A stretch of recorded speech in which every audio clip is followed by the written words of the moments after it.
સરદાર માર્કેટના parking contractor પાસે 10 લાખની લાંચ માંગવાના કેસમાં આપના કોર્પોરેટર જીતેન્દ્ર કાછડિયાને શુક્રવારે કોર્ટમાં રજૂ કરી પોલીસે 5 દિવસના રિમાન્ડ માંગ્યા હતા. સરકાર પક્ષે એપીપી દીપેશ દવેની દલીલો બાદ કોર્ટે 1 દિવસના રિમાન્ડ મંજૂર કર્યા હતા. સરદાર માર્કેટના પાર્કિંગ કોન્ટ્રાક્ટર પાસે 10 લાખની લાંચ માંગવાના કેસમાં આપના કોર્પોરેટર જીતેન્દ્ર કાછડિયાને શુક્રવારે કોર્ટમાં રજૂ કરી પોલીસે 5 દિવસના રિમાન્ડ માંગ્યા હતા.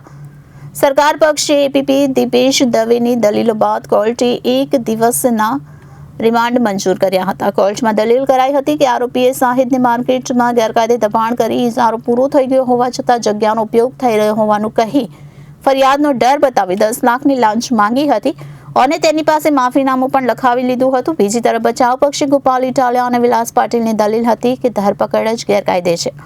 તો આરોપી પાલિકાના અધિકારીઓ સાથે જે ટોનમાં લાંચ અંગેની હેતુલક્ષી વાતચીત કરે છે તેના ઉપરથી લાગે છે કે આ અધિકારીઓને બ્લેકમેલ કરીને પોતાની સત્તાનો દુરુપયોગ કરીને અધિકારીઓ મારફત ભોગ બનનાર પર દબાણ લાવીને લાંચ લેવાની અને પૈસા પડાવવા મીટિંગ કરાવે છે અને આ રીતે આ બનાવ સબબ સાહેબો સાથે સુરત પાલિકાના અધિકારીઓની ઓફિસમાં મીટિંગ કરાવી છે. ઉપરાંત લોન્ચ માટે કેટલીક મીટિંગ બોલાવી છે તેની તપાસ કરવાની છે.